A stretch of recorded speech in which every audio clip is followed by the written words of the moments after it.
Hampir semua orang pernah merasakan gejala keringat dingin, di mana gejala ini sering datang tiba-tiba akibat tubuh kurang fit atau bisa saja karena efek kecemasan atau stres. Keringat dingin adalah sebuah kondisi di mana permukaan kulit akan terasa lebih lembab dan rasa dingin di bagian permukaan kulit. Kondisi ini bisa dirasakan oleh diri sendiri maupun oleh orang lain. Keringat dingin bisa keluar dari seluruh tubuh atau bagian tertentu saja, seperti ketiak, telapak tangan, dan kaki. Keringat dingin akan menjadi kondisi yang wajar apabila tidak ada tekanan atau rasa tidak nyaman pada tubuh. Tapi kondisinya akan berbeda jika seseorang mengalami keringat dingin karena stres, tekanan pikiran, maupun gangguan penyakit lainnya. Sebenarnya penyakit apa saja yang dapat memicu keringat dingin?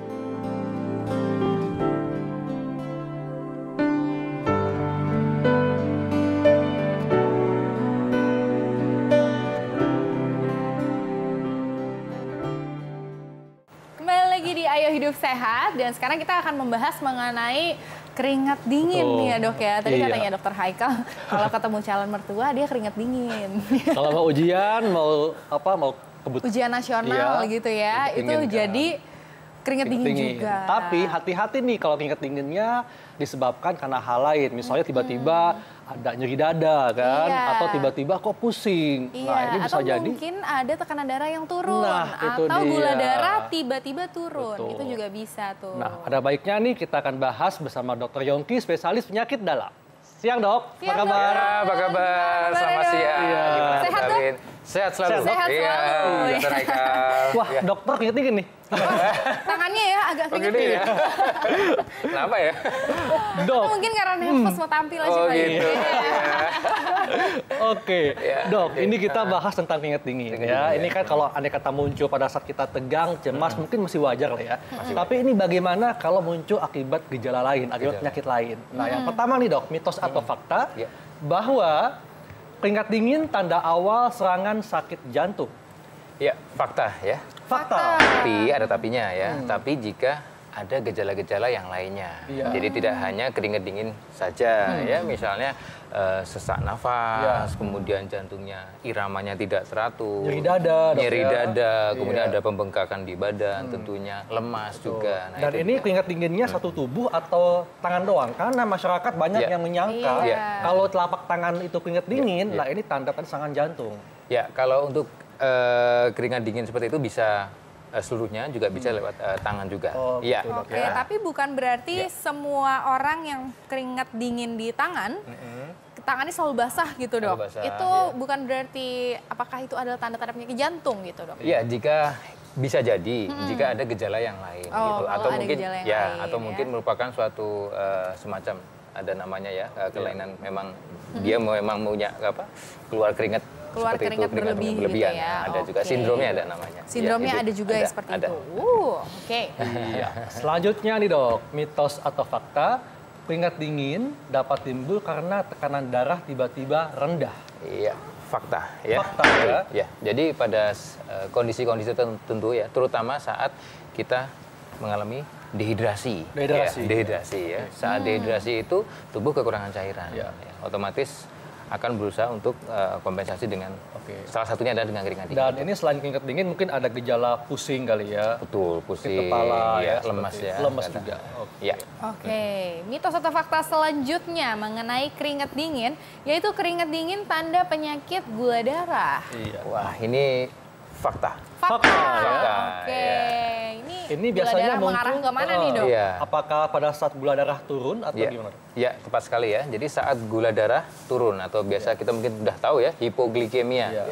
Saat pada pasien dengan diabetes mellitus, kemudian dia dengan terapi dengan obat gula ya, obat gula baik yang diminum ataupun yang disuntik. Tapi lupa makan. Bisa juga lupa makan, ya, telat makan, atau mungkin masih dalam penyesuaian dosis ya. Dia sering mengalami gejala atau bisa mengalami gejala itu ya, hipoglikemi, keringat dingin. Salah satunya tapi itu mengenai semua jenis diabetes dok ya, baik diabetes tipe 1, tipe 2 bisa ya. Betul sekali. Tapi itu pada penyakit diabetes mellitus dengan hipoglikemia atau gula darah rendah itu tidak hanya dia mengalami keringat dingin, tapi ada gejala yang lainnya ya, seperti pandangan kabur, terus tangan seperti kayak tremor ya, itu terus Jadi ada gejala yang lain. Disertai dengan gejala yang lain. Betul, selalu disertai dengan gejala yang lain. Oke, mungkin kalau cuma deg-degan katanya ketemu sama calon mertua, itu nggak ada. Cuma keringat dingin aja ya. Curcol kan. Sudah lagi ya. Oke, selanjutnya mitos atau fakta mengenai keringat dingin. Keringat dingin ini dok, keringat dingin timbul akibat cemas dan stres. Wah, fakta. Fakta dong. Ya, bisa juga timbul karena cemas dan stres. Ini keringat dinginnya munculnya hanya di tangan, di kaki, di ketiak mungkin dok? Iya. Kalau munculnya tidak selalu ya, bisa di localize, mungkin bisa di lokal, misalnya di ketiak atau di ujung tangan atau seluruh badan juga bisa. Itu variasi. Jadi ini fakta dok ya? Fakta ya, terutama saat mau ujian ya, atau mau yang ketemu apa tadi? Mertua ya. Jadi intinya siapin mental dulu ya lagi. Oke, selanjutnya mitos atau fakta bahwa kekurangan oksigen nih dapat memicu keringat dingin. Mitos atau fakta? Fakta ya dok ya. Betul sekali, fakta hipoksia ya. Iya, ini jadi karena tubuh kurang oksigen, sehingga darah pun itu tidak adekuat ya untuk memberikan nutrisi pada tubuh kita ya, gitu. Sehingga timbullah keringat dingin dan tentunya lemas juga dok ya. Tentunya lemas karena keringat dingin itu sebetulnya adalah kompensasi alamiah. Dari tubuh kita jika terjadi temperatur tubuh yang meningkat. Gitu. Jadi memang usaha tubuh untuk mengeluarkan panas ya? Betul. Untuk mendinginkan. Mendinginkan. Ya, karena tubuh kita panas ya, mungkin karena penyebab sesuatu ya, bisa penyakit.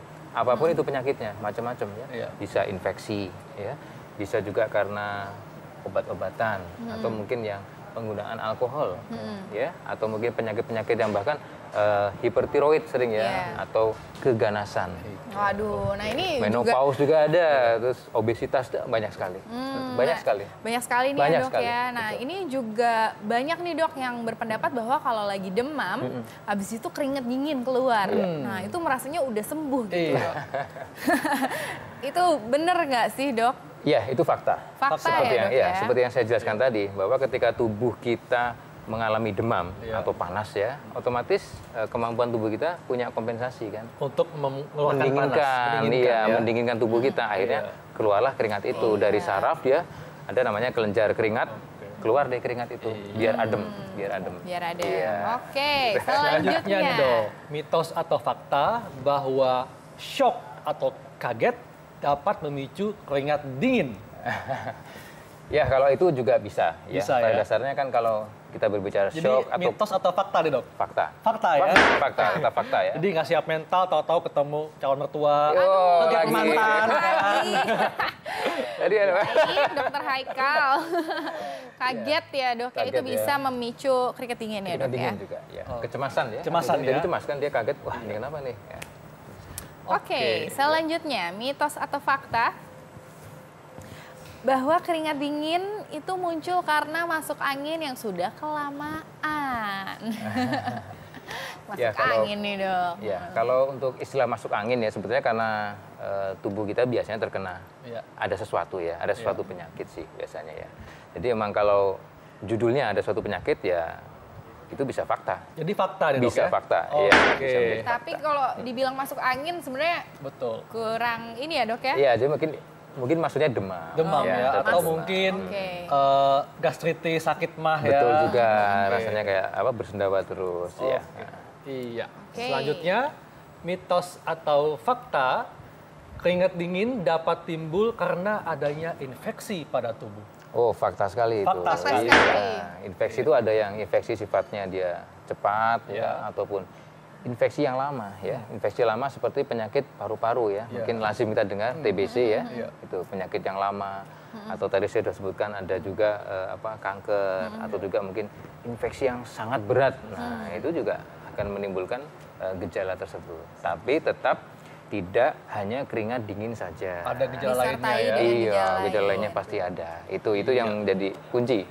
Betul.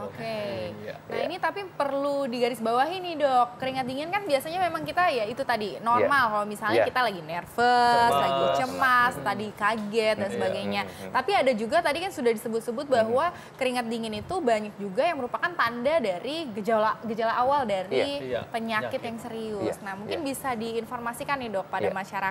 Gimana caranya kita membedakan apakah ini normal ataupun ini penyakit yang serius? Iya, oke. Jadi cara membedakannya adalah mudah sekali ya. Kalau memang itu hanya keringat dingin saja, ya mungkin itu bisa bukan penyakit yang serius ya. Misalnya mungkin tadi kayak cemas, stres, mau saya keringat dingin nih, oh mau ujian itu, atau ada ya mau menghadapi suatu mungkin sidang tesis atau apa. Tapi kalau dia ada gejala penyertanya. Ada gejala penyerta seperti mual ya, muntah-muntah terus, kemudian lemas, kemudian sesak nafas, kemudian ya pusing, seperti orang mau pingsan, gemeteran. Nah, itu berarti ada penyakit yang lain. Dan yang paling penting ya pada saat keringat dingin itu yang harus kita waspadai adalah apakah itu kegawatan atau tidak gitu. Jadi ya penting itu dikenali bahwa dia hanya keringat dingin atau ada gejala yang lain. Itu yang penting itu. Nah, nih Dok, selain penyakit, apakah keringat dingin bisa muncul karena konsumsi obat-obatan tertentu? Ini mitos atau fakta, Dok? Fakta.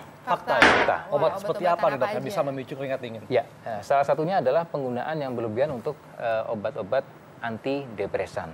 Antidepresan ya? Antidepresi ya. Nah, kita kan tahu depresi ya. Itu salah satunya itu ya. Jadi memang tadi saya sebutkan juga bahwa keringat dingin itu bisa muncul dari berbagai macam penyakit.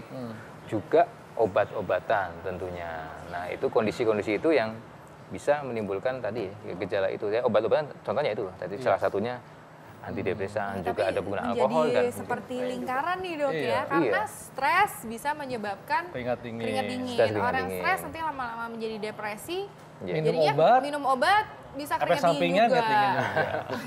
Kayak semalakama jadinya ya. Iya, cuma tentunya jangan stres-stres ya. Iya, stres ya. Banyak stres karena jadi depresi. Iya. Selanjutnya nih Dok, mitos atau fakta? Keringat dingin dapat muncul karena adanya gangguan hiperhidrosis atau produksi keringat berlebih. Fakta. Ya. Jadi adanya suatu hiperhidrosis itu ya itu tadi. Ada yang sindrom hiperhidrosis. Ini sebabnya apa, Dok? Kenapa bisa terjadi hiperhidrosis? Ya, kalau hiperhidrosis pada dasarnya adalah itu bahasa lain dari keringat berlebihan. Gitu. Jadi kalau yang ada namanya bahasa kedokterannya sini ya, idiopatik atau memang sudah bawaan ya, sindrom idiopatik hiperhidrosis itu memang sudah sejak lahir dan penyebabnya tidak diketahui. Jadi kalau keringatnya berlebih produksinya ya? Itu salah satunya itu. Jadi ini bisa muncul pada sindroma hiperhidrosis? Ya, dibanding yang mungkin ada penyakit yang lainnya tadi yang sudah kita sebutkan itu, sudah saya sebutkan. Nah, kalau seperti ini gimana Dok cara mengatasinya? Ya kalau untuk mengatasinya tentunya kita juga harus lihat per kasus ya. Keringat berlebihan ini karena memang dia karena penyebabnya apa? Apakah dia karena cemas? Kalau dia karena cemas karena stres, tentunya harus dengan manajemen stres yang baik ya. Gitu. Kedua, karena memang saya tambahkan juga bahwa keringat dingin itu bisa normal ya. Pada saat satu kita berolahraga. Olahraga otomatis kita mengeluarkan keringat. Atau cuaca yang sangat terik ya, sangat panas sekali itu akan mengeluarkan. Nah, kembali tadi tetap tipsnya adalah kita harus tahu penyebabnya dulu. Apa dulu? Apakah dia cemas? Apakah karena stres saja? Ataukah karena penyakit tertentu? Nah, itu juga. Apakah mungkin dia mungkin ruangannya terlalu panas dan lain-lain harus. Nah, ini ada lagi nih Dok. Setiap orang kan pasti pada akhirnya ini akan menjadi menopause dan andropause. Nah, ini mitos atau fakta nih Dok bahwa menopause atau andropause dapat memicu keringat dingin. Fakta ya. Jadi pada saat terutama menjelang menopause ya, dan saat menopause pada awal-awal itu pada seorang wanita itu akan terjadi fluktuatif dari hormon estrogen itu sendiri ya, sehingga akibatnya hormon itu terjadi fluktuatif sehingga metabolisme juga akan terjadi peningkatan yang naik turun. Otomatis efek salah satunya adalah keringat dingin itu. Jadi itu fakta ya, salah satu gejala kembali. Itu menopause. Kalau andropause andropause sama ya Dok ya? Sama. Jadi bagi wanita yang sudah mendekati usia 50 tahun, mungkin kalau tiba-tiba sering mengalami keringat dingin, mungkin ini pertanda Anda menjelang masuk masa menopause ya. Seperti itu. Iya. Selanjutnya nih Dok, tips bagaimana untuk mengetahui bahwa ini keringat dingin akibat hal yang biasa atau akibat karena penyakit yang lebih serius. Tipsnya adalah harus dikenali dulu bahwa keringat dingin itu merupakan satu gejala saja atau gejala utama atau hanya keringat dingin atau ada gejala yang lain. Saya kira tipsnya itu saja. Kalau gejala yang lain sudah saya sebutkan tadi, ada gejala-gejala sesak nafas, mungkin badannya bengkak, penurunan berat badan, ya, penurunan nafsu makan, lemas dan lain-lain. Kalau hanya keringat dingin mungkin ya boleh, kalau memang sudah cukup lama bisa dikonsultasikan ke dokter. Iya, baik Dok, terima kasih untuk penjelasannya, sangat bermanfaat. Dan setelah ini ada apa Dokter Anglin? Ya, setelah ini bakalan ada cara sehat nih. Cara sehatnya sangat menarik. Jangan kemana-mana, tetap di acara Ayo Hidup Sehat.